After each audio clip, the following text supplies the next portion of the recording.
ഇന്ദിരയുടെ ഭർത്താവായ രാമകൃഷ്ണൻ തന്നെ നമുക്കൊപ്പം ചേരുന്നുണ്ട്. ഇന്നലെ ഈ ദാരുണമായ സംഭവം ഉണ്ടാകുന്നു. അതിനുശേഷം പകൽ വലിയ തോതിൽ പ്രതിഷേധങ്ങളൊക്കെ ഉണ്ടായിരുന്നു. അത്തരത്തിലൊരു പ്രതിഷേധത്തിനെതിരെ പിന്നീട് അറസ്റ്റ് അടക്കം സർക്കാർ പോലീസും മറ്റും ചെയ്യുന്നുണ്ട്. എന്താണ് ഇതിൽ നിങ്ങൾക്ക് എന്താണ് പറയാനുള്ളത്? എന്ന് പറഞ്ഞാൽ ഇതിന് ഒരു പ്രതിരോധമായിട്ടാണ് അവിടെ ചെയ്തതെന്ന് പറഞ്ഞാൽ ഞങ്ങളുടെ അനുവാദത്തോടു കൂടിയാണ് ചെയ്തത്, അല്ലാതെ എതിരായിട്ടൊന്നുമല്ല.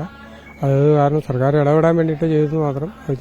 അത് കാരണം സർക്കാർ വന്നു, ഇടപെട്ടു, MP വന്നു, MLA വന്നു, മന്ത്രിമാരും എല്ലാം വന്നു. അവർ നല്ല രീതിയിൽ സഹകരിച്ചു, എല്ലാം നല്ല രീതിയിൽ സഹകരിച്ചു പോയി. ഇന്നലെ ഇതിലിപ്പം അവിടെയുള്ള DCC പ്രസിഡന്റ് അതുപോലെ തന്നെ MLA മാർക്കെതിരെയൊക്കെ തന്നെ കേസെടുത്തിട്ടുണ്ട്, അറസ്റ്റ് ചെയ്യുകയൊക്കെ ചെയ്തിട്ടുണ്ട്. ഇത് പിന്നെ ഒരു തുടക്കത്തിൽ നിങ്ങൾ പ്രതീക്ഷിക്കുന്ന അപ്പുറത്തേക്ക് ഒരു രാഷ്ട്രീയ സമരമായി അങ്ങനെ ഒരു പരാതിയുണ്ടോ? പിന്നീട് പറയണം, നമ്മളിത് അറിയണില്ല. നമ്മൾ ആസ്പത്രിക്കകത്ത് ഇരിക്കുകയല്ലേ, മോർച്ചറിക്കകത്ത് ഇരിക്കുകയാണ്. നമ്മൾ ഈ സംഭവങ്ങളൊന്നും അറിയണ പിന്നീട് ഓരോരുത്തർ പറഞ്ഞാണ് അറിയണത്, അല്ലാതെ നമ്മൾ കണ്ടില്ലല്ലോ രംഗമൊന്നും. ഈ വിഷയത്തിൽ ഇനി ഇപ്പോൾ മറ്റെന്തെങ്കിലും സമരവുമായിട്ട് നിങ്ങൾ മുന്നോട്ട് പോകുമോ? മറ്റെന്തെങ്കിലും ആവശ്യങ്ങളുണ്ടോ? സർക്കാരിന്റെ ഉറപ്പുകളുടെ വിശ്വാസമുണ്ടോ? സമരത്തിന് പോകേണ്ട ഒരു കാര്യം ഞങ്ങൾക്ക് ഉദിക്കാനുള്ളത്.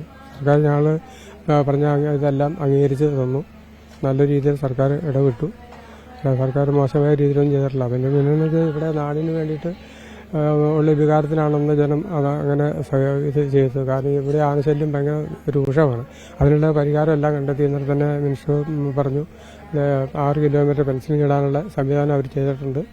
അതുപോലെ എല്ലാ സുരക്ഷയും ഉറപ്പ് തന്നാണ് അത് പോകുന്നത്. നമുക്ക് ഇനി അതിന് പ്രതിഷേധമൊന്നുമില്ല. ഇന്നലെ ഈ മൃതദേഹവുമായിട്ട് റോഡിലേക്ക് കൊണ്ടുപോകുന്നു, അവിടെ നിന്ന് വലിയ തോതിൽ പ്രതിഷേധമുണ്ടാകുന്നു. അത്തരമൊരു പ്രതിഷേധം വേണ്ടായിരുന്നു എന്ന് തോന്നുന്നു. വേണ്ടാണെന്ന് പറഞ്ഞാൽ അതും നമ്മൾ ഈ പ്രതിഷേധം ഇങ്ങനെ വരും, പോലീസ് ഇടപെടുന്നുള്ള വിവരമൊന്നും നമ്മൾ അറിയണില്ലല്ലോ. നമ്മളിതിപ്പോൾ അവരിങ്ങനെ പ്രതിഷേധിക്കണം എന്ന് പറഞ്ഞു. അത് ജനങ്ങളെല്ലാവരും പാർട്ടി അടിസ്ഥാനത്തിലല്ല, അത് എല്ലാ ജനങ്ങളോടും കൂടി വന്നു. MLA, അക്കരത്തെ MLA, MP എല്ലാവരും ഉണ്ടായിരുന്നു. എല്ലാവരും വന്ന് ഇങ്ങനെ പറഞ്ഞു. അത് കാരണമാണ് ഇങ്ങനെ ചെയ്തത്. അത് ചെയ്തുകൊണ്ടാണ് ഈ വേഗതയിൽ ഈ പരിപാടി നടന്നത്. അല്ലെങ്കിൽ കുറെ താമസങ്ങൾ വരും. സർക്കാർ കാര്യമല്ല മറവര എന്ന് പറഞ്ഞാലാണല്ലോ. അടിത്തരം നടന്നെങ്കിൽ സർക്കാരിനെ എതിരെന്ന് പറയാനൊന്നുമില്ല. സർക്കാർ വേണ്ട രീതിയിലെല്ലാം സഹായവും ഞങ്ങളുടെ കുടുംബത്തിൽ ചെയ്തു തന്നിട്ടുണ്ട്.